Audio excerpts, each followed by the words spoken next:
G'day, this is Captainoob and this is a H&K MP7. This is a highly customizable stand-alone machine pistol type weapon, complete with custom sounds and animations, and one of the animation sets is really cool. We'll get to that a little bit later, but for customization we'll quickly go over this. So for the receivers, all you get in here are just automatic ones, so this thing is only a commando weapon only, which is, I think this thing can be fired in semi-auto if Battlefield 4 or 3 taught me anything, but yep, only automatic for this, and we can chuck on an improved barrel, which just changes numbers around, gives us better range, which is good.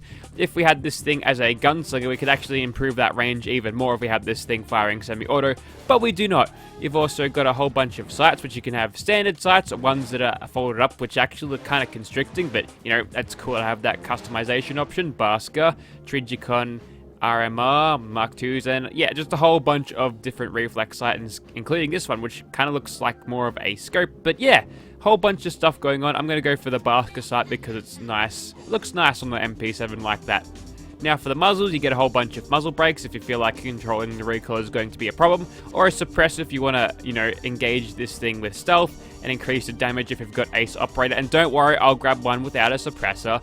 Don't want any fucking sooks yelling at me in the comments about that. And you can have an unfolded stock, folded, or just a standard stock if you feel like it. None of these appear to change much about the weapon, but as an aesthetical thing, it's a nice thing for improvement.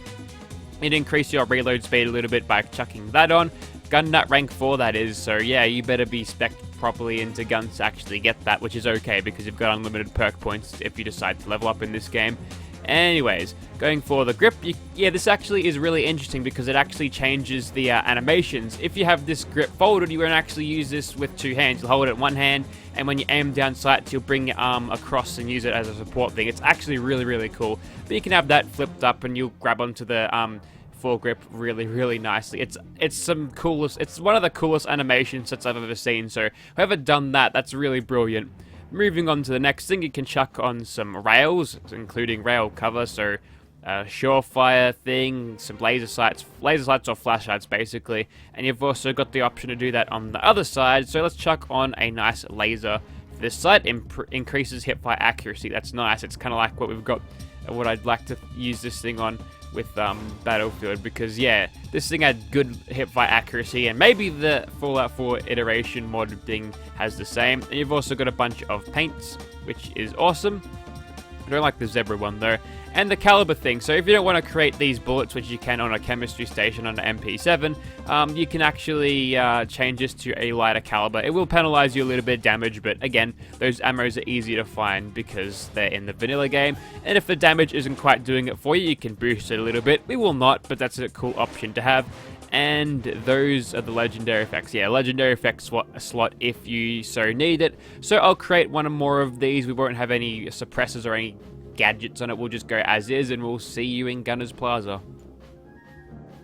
Making the ammo for this weapon is very easy. Just go onto your chemistry station, weapons MP7, and for a bit of lead and a bit of steel, you can make yourself 4.6 by 30 rounds, and for 20 you go. Alright, so here we are in Gunners Plaza, and this is our MP7 in first person, looking really nice. The textures, even up close, look better than what the vanilla textures look like on the Fat Man in Fallout 76. Yeah, that's something I noticed in post. Anyways, so I've actually redone the leveling of the audio in here, so hopefully you'll be able to hear the gameplay a little bit more, but it won't drown my sound out. And there's that animation thing that happens when you aim down sights, when you've got this thing, you know, as a one-handed weapon without that grip folded down, which is really cool. That's some of the coolest animations I've seen in a while. So without further ado, we'll get started, and you can listen to what this gun sounds like, hopefully, if my audio leveling is correct.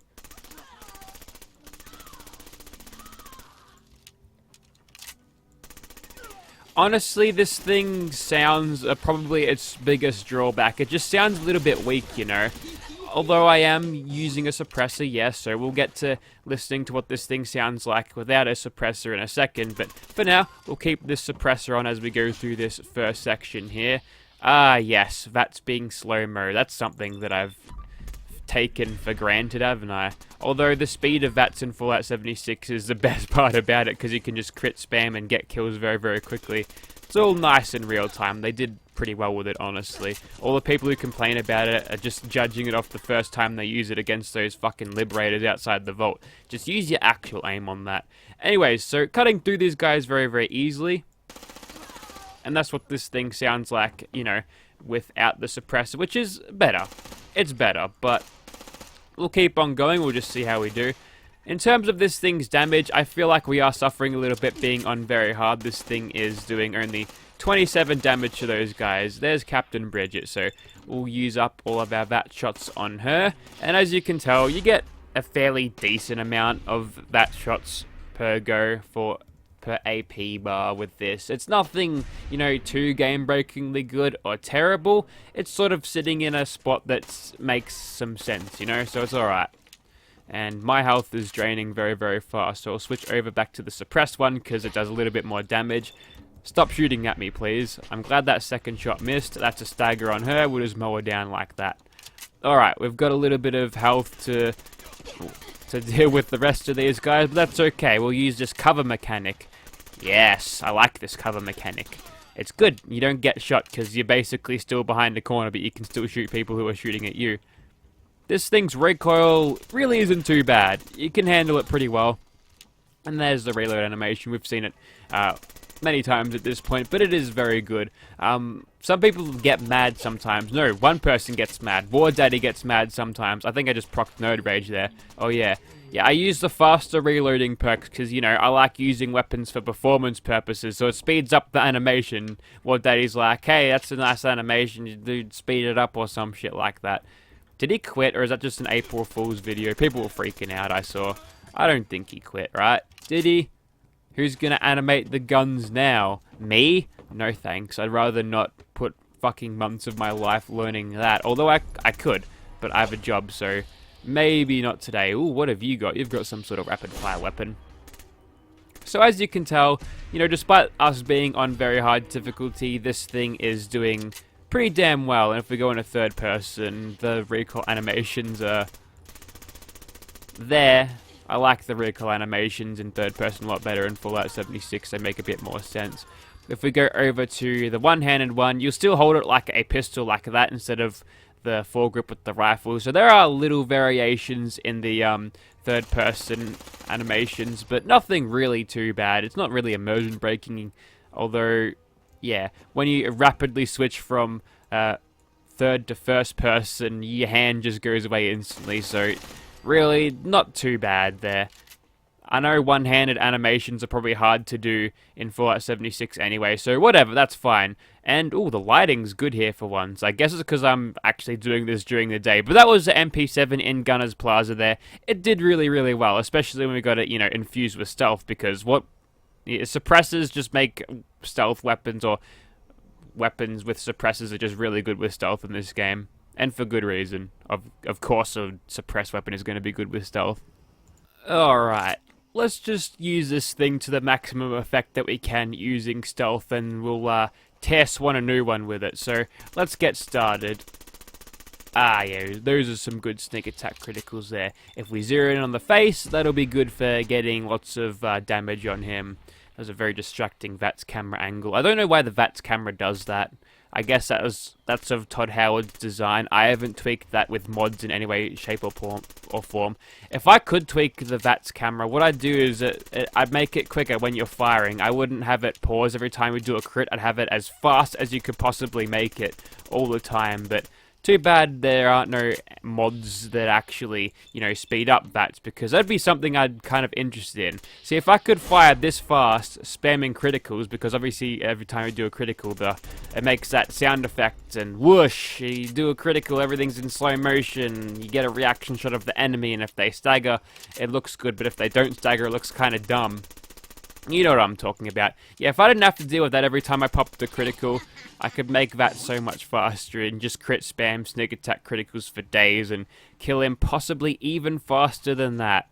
Ah yes, cheesing sneak attack criticals since Fallout 4. It's been a fun ride. We're almost at 10k now. Can you believe it? Okay, this time we're going to try that, except we're not going to use the suppressor. And I know that I said that I wouldn't use this thing with all the cool tactical attachments, but I decided to, after seeing that there was or remembering that there was an EOTech sight, to put that on, and I said, fuck it, I'll throw a laser sight on too, so sue me, I don't give a fuck. So, as you can tell, this is why I really wanted the crits to get going. Also, if you're actually wondering how to get this thing, it has been integrated with the level list. I assume if you're interested in the mods anyway, you'd give the mod page a read and, figure that out for yourself. 9 times out of 10, there are mods on this that are, that I show off that are integrated into the mod list. I still have people saying, how do you get this?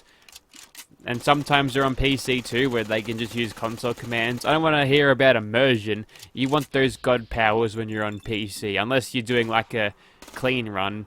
Maybe you're getting those Steam achievements. You don't use any console commands to get those. You just use whatever the game can give you. And although when you mod the game, you lose the support anyway. I don't even bother with attachments. No. Achievements. I got all of the trophies on PS4 and I was like, wow, okay, that was good. That was just after mod support came out, so I switched over right away. The game's a lot better with mods. Mods over dumb achievements. Achievements are there to keep dum-dums happy. If you can't set your own goals for games, then what are you even doing? You need the game to tell you, hey, it's an achievement to do this. Well, why don't you find your own fun and set your own goals, do that sort of stuff. You'll actually, and if you get into a habit of doing that, you'll pick up games and you'll have them around for a lot longer because you're not getting bored of them so much. You've got a goal to work towards and, that's something you can work on and use to pass time or whatever, But, game philosophy aside, this thing, it's struggling. We're not getting sneak attack criticals, although we are still in caution. He's at that point of caution where sneak attack criticals no longer work, so honestly, we're just plinking at his armor here. We're doing fuck all damage. We don't have Ace Operator helping us out, so in the interest of saving a little bit of time here, we'll whip out our suppressed one once more, and we'll attack him with these. Yeah, see, look at that damage now that we're getting with a suppressor. To all those people who complain about me putting suppressors on, that is the exact fucking reason why I do it. Look how fast I'm able to kill things now with a suppressed weapon with all those sneak attack criticals. But I want to hear the sound. Well, if you want to hear the sound, fucking download the mod for yourself and find out. Alright, there's just these criticisms. They sort of build up over time. Like, you place the straws on the camel's back, you hear it over and over again, you're just like, well, fuck yous. If you don't like the videos, or if you think you can do better, start posting your own content onto YouTube. I prefer it this way, and that's the way I'm going to play it. I play these for performance, not for aesthetic. Although, speaking of which, the aesthetic of this is fucking sick. Animations, the sounds are meh, but the animations, the meshes, the textures, it's all very, very good. Get out of here, mosquito. Alrighty, I think you get the point of this thing. It's really good, it's really awesome to use. So if you'd like to see this thing in your game, obviously it's on the PC port. I know it's on PC because that's the console or the platform I'm using, but if there's an Xbox One port of this, you'll find it also in the link in the description. Thank you for watching, guys.